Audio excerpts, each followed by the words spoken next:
반갑습니다. 리플홀더 여러분, 최민철 인사드립니다. 최근에 백악관 암호화폐 차르 데이비 삭스 입에서 아주 의미 있는 이야기가 나왔습니다. 바로 비트코인과 리플 위주로 이 둘을 아주 콕 집어서 전략적 자산 체계에 도입을 알렸습니다. 재무부 장관이 스콧 베센트라는 이 사람인데요. 이 사람이 키를 잡고 정부 차원에서 디지털 자산의 가치를 극대화시키기 위해 규제 완화를 전망한다라는 무게감 있는 이야기들이 슬슬 나오고 있습니다. 현재 시장의 분위기가 이렇다 보니 리플이 사상 처음으로 아주 좋은 성적표를 받아냈는데요. 시가총액 기준으로 줄을 세워본다면 비트코인이 1등, 이더리움이 2등, 테더 같은 경우는 스테이블 코인이니까 제외를 하고 리플 코인이 시가총액 3위에 기록이 되고 있죠. 전 세계에서 말입니다.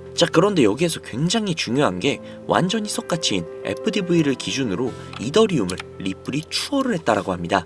이런 분석 결과가 사상 최초로 나왔어요. 역사상 처음입니다. 처음. 여기에서 진짜 허들 하나만 딱 넘어가 준다면 우리들이 원하는 그 그림, 이런 그림이 나오는 상황인데, 여기에서 SEC가 또 새로운 딴지를 걸어서 이걸 질질 끌고 있는 것이 아니라 리플의 법무팀이 지금 벌금 얼마 탁 내고 그냥 끝내면 끝낼 수 있는 그런 상황이지만 조금이라도 유리한 카드를 쥐고선 끝내려고 하는 협상을 진행하고 있는 그런 상황입니다. 이것 때문에 지금 약간의 딜레이가 되고 있는 거예요. 절대 리플에 문제가 있는 게 아닙니다. 실제로 지금 SEC의 위원장에 직무대행 마크 우에다라는 사람이 자리를 잡고 있는데, 이전에 위원으로 활동을 했을 당시에 가상자산 규제에 대해서 예전에는 정말 막 사기다 뭐다 이러면서 일괄적으로 막 때렸었잖아요. 거기에 대해서 이건 잘못된 거고 지양해야 한다 라는 표현을 끊이지 않고 해왔었습니다.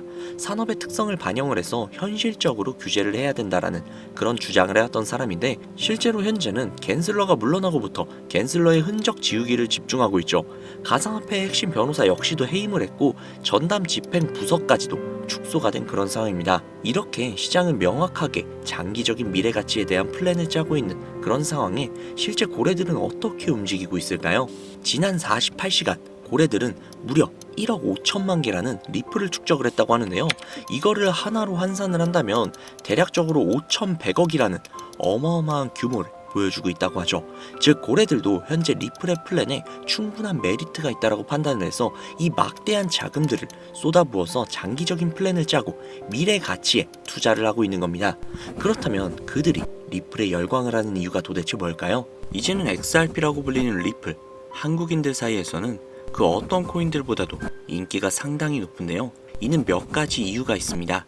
첫 번째, 한국은 금융 기반과 디지털 화폐 산업의 발전에 많은 관심을 가지고 있는데요.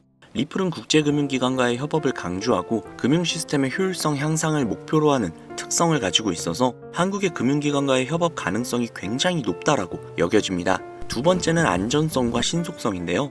리플은 분산된 금융거래 시스템을 기반으로 하여 안정적이고 빠른 거래를 제공하는 게 특징이죠. 특히 리플은 초당 처리 거래량이 코인들 중 압도적인 속도를 자랑하기 때문에 국제금융거래에 최적화된 모습을 보여주고 있습니다. 즉, 한국인들이 좋아하는 빨리빨리와 빠르면서 안정성까지 뛰어난 모습이 굉장히 매력적이게 보이는 것이죠. 세 번째, 국제 송금 시장에서의 활용성, 즉 가교통화로서의 가능성인데요. 두 번째 내용과 연결되는 내용이죠. 거기에 더해서 수수료마저 굉장히 저렴합니다. 한국은 국제 송금이 굉장히 활발하게 이루어지는 나라 중 하나이기 때문에 리플의 위에 나온 특성들은 굉장히 매력적인 특성이라고 볼 수 있습니다.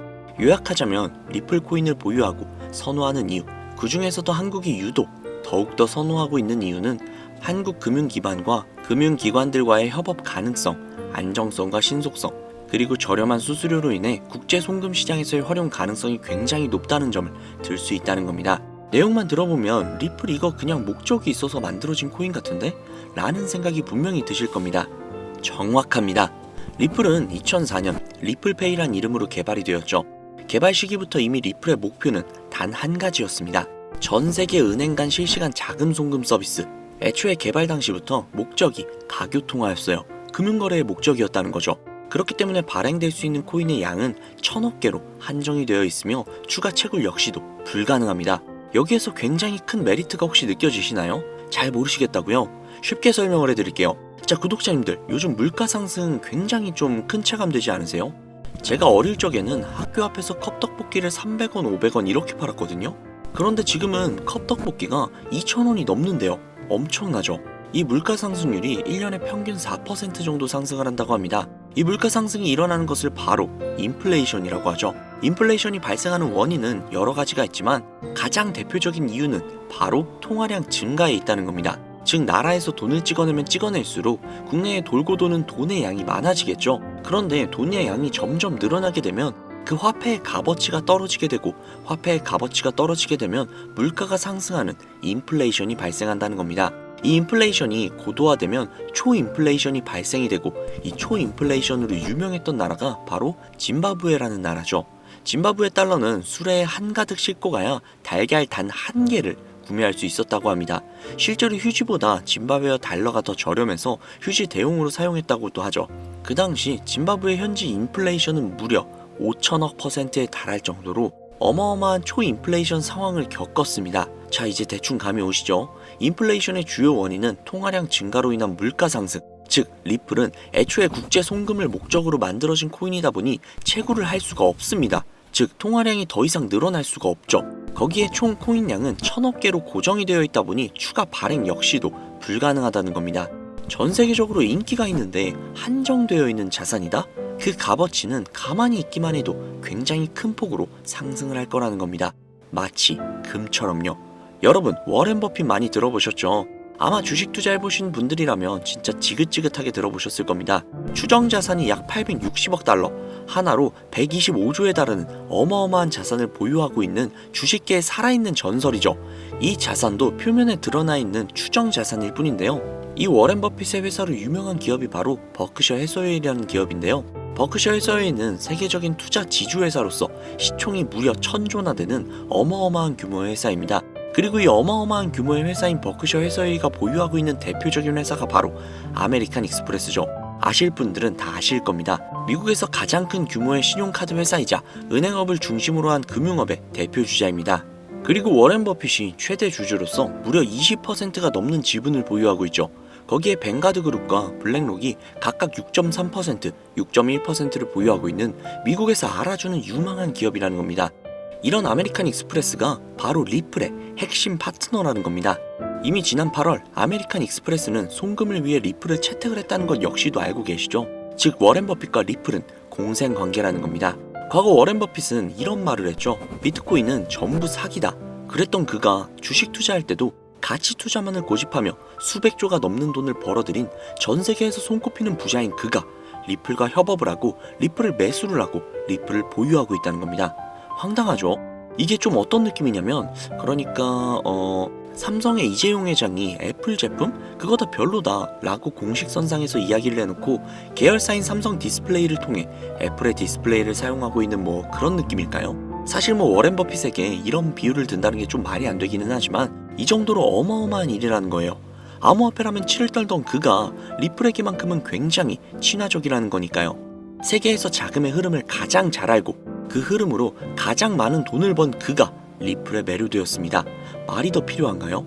자, 워렌 버핏이 자금력의 신이라면 이번에 권력의 신이 또 리플에 손을 들어주고 있죠. 바로 전 세계 최고의 강대국인 미국의 대통령이자 재임에 성공을 한 도널드 트럼프 대통령인데요. 그는 이미 과거 비트코인 컨퍼런스에서 암호화폐 대통령이 되겠다 라며 자신있게 선언을 했고, 실제로 그가 당선이 된 이후 비트코인을 국가 전략 비축 자산으로 등록을 하며 친암호화폐 대통령으로서 그 발자취를 남기고 있습니다. 물론 관세 이슈로 인해서 암호화폐 시장이 휘청거리며 질타를 받고 있지만 관세 이슈는 장기적으로 비트코인에게는 무조건 호재라는 겁니다.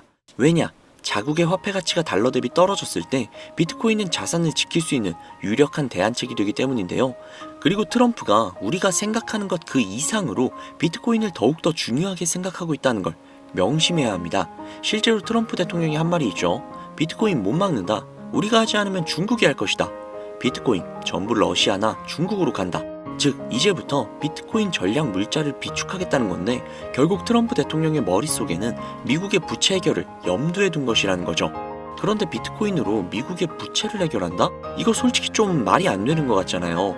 그러나 아직도 비트코인은 10배, 100배 그 이상도 갈 수 있는 여력이 있다면 충분히 말이 된다는 겁니다. 많은 분들이 오해하고 있는 내용 중에 하나가 바로 비트코인은 기존 자산과 전혀 상관없는 거 아니야? 기존 자산이 떨어지면 비트코인은 올라가야 하는 거 아니야?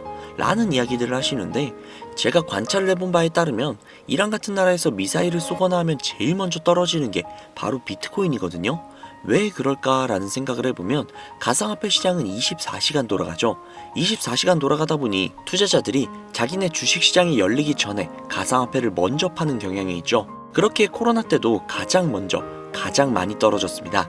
그리고 관세와도 전혀 무관하지 않죠. 왜냐하면 미국에서 비트코인 전 세계 채굴량의 40%를 차지하고 있는데 채굴 기기를 거의 다 중국제를 사용하고 있거든요. 즉 관세 때문에 채굴 기기 값이 올라간다는 이야기도 있었고, 딥시크 사건으로 인해 채굴기에 관련한 칩들을 미국에서 수출 규제를 하고 있단 말이죠. 즉 이런 이슈들이 겹치면서 미국에서의 코인 채굴에 차질이 생긴다는 우려가 있었죠.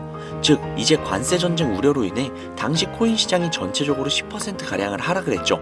이런 것들을 보면 비트코인과 관세는 전혀 무관하지 않다는 겁니다. 그러나 앞서도 말씀드렸죠. 트럼프는 비트코인 그리고 암호화폐를 굉장히 중요시 여기고 있으며 중국에게 따라잡히지 않으려면 이 암호화폐를 확실히 정립하고 보유해야 한다는 걸 그 누구보다도 잘 알고 있습니다. 가상자산 회의에서 이야기를 꺼내도 늦지 않은 비트코인 이외의 각종 코인들의 전략적 비축자산 관련된 이야기를 꺼낸 것은 다분히 의도적이었다는 거죠. 그리고 그 비축자산 관련된 이야기에는 우리의 리플이 포함이 되어 있다는 게 굉장히 중요한 것이죠. 전 세계의 자금 흐름을 누구보다도 잘 알고 있고 그 흐름을 이용해서 수백, 수천조를 벌어들인 워렌 버핏. 전 세계에서 가장 막강한 권력을 가지고 있으며 당선 전부터 천재 사업가로 불리며 재임에 성공한 도널드 트럼프 대통령. 전 세계에서 가장 힘이 강력한 두 인물이 우리에게 힌트를 주고 있습니다. 이 사실을 명심하셔야 합니다. 그런데 제가 구독자님들께 정보를 제공을 해드리려고 해당 영상을 제작을 하다가 좀 굉장히 놀라운 정보를 우연치 않게 발견을 해서 함께 좀 알려드릴까 하는데요. 해당 자료는 CBDC를 기반으로 삼을 가교통화 코인의 적합성 및 미 연방 지구별 논의사항을 보여주는 그런 자료입니다. 여기에 보시면 보스턴, 뉴욕, 필라델피아, 애틀랜타, 시카고 등등등 수많은 미국 지역들의 통합 예측 자료가 나오고 있죠. 그리고 아래로 쭉 내리다 보면 크로스 레인가드, 즉 가교통화로서의 적합성을 보여주고 있는 표가 있습니다. 대부분의 코인들은 부적합이라고 나와 있는데, 하지만 여기 리플과 시바이누가 보류라고 표기가 되어 있는 걸 확인할 수 있었습니다. 뭐 그럴 수 있어요. 리플은 아직 해결해야 할 게 조금 남아 있고 시바이누는 탈중앙화를 목적으로 나온 코인이다 보니 어찌 보면 당장은 CBDC와 어울리지 않을 수도 있죠. 하지만 좀 다르게 생각을 해보면 두 코인 모두 세계 어디든 자유롭게 금융 서비스를 제공받을 수 있다 보니 이보다 더 뛰어나고 자유로운 가교통화가 있을 수 있을까 라는 생각 역시도 들긴 했죠. 그런데 여기에서 저는 충격적인 내용을 확인할 수 있었는데요. 여기 보이시나요? 리플과 시바이누조차 보류라고 나와 있는데 이 생소한 코인이 적합이라고 나와 있습니다. 진짜 너무나도 생소한 코인이었어요. 그래서 이 코인에 대한 정보를 좀 찾아봤는데 너무나도 신기할 정도로 정보가 거의 없다시피 했습니다. 그런데 바이낸스에 이 코인이 상장이 되어 있더라고요. 그래서 저는 좀 의구심이 들었습니다. 전 세계 은행을 이을 수 있는 가교통화 자리에 아무도 모르는 코인이, 그것도 정보도 별로 없는 코인이 리플과 시바이누보다도 한 걸음 더 나아간 자리를 선점하고 있다? 그리고 신기할 정도로 정보가 완벽하게 통제가 되어 있다? 아무리 봐도 너무 이상해서 곰곰이 생각을 해보다가 트럼프의 관세 정책을 통해 모든 이목을 집중시켜두고 해당 코인을 가교통화로서 1차적인 발판을 세우려는 게 아닐까? 라는 생각이 들더라고요. 그래서 바로 국내 거래소 중 가장 거대한 거래소인 업비트를 확인을 해봤는데 놀랍게도 올해 초 이미 상장이 되어 있었습니다. 그뿐만이 아니죠. 일본의 비트플라이어, 중국의 후오비, 미국의 코인베이스, 유럽의 비트스탬프, 인도의 와지렉스, 두바이의 바이비트 등등 전 세계에서 내놓으라 할 가상화폐 거래소에 모두 2025년 상장 예정인 코인으로 올라와 있었습니다. 이제야 이해가 되기 시작을 했죠. 이 코인을 통해 미국이 다시 한번 전 세계의 경제 패권을 쥐기 위한 시발점으로 삼으려는 계획인 것 같습니다. 제가 그래서 이 코인을 구독자님들께 공유해드리려고 영상을 촬영을 해서 올렸는데 이게 유튜브 측에서 자체적으로 그냥 막아버리더라고요. 아무래도 국제정세와 관련이 있는 코인이다 보니 유튜브 측에서 자체 필터링이 되는 것 같아요. 벌써 2번이나 경고를 먹었어요. 한 번만 더 경고를 먹으면 더 이상 구독자님들께 좋은 영상을 제공을 해드릴 수가 없어서 어쩔 수 없이 상단부에 있는 제 개인 번호 010-7648-7650 010-7648-7650 이 번호로 리플이라고 적어서 문자 보내주시는 분들에게 해당 코인 정보를 제공을 해드리려고 합니다.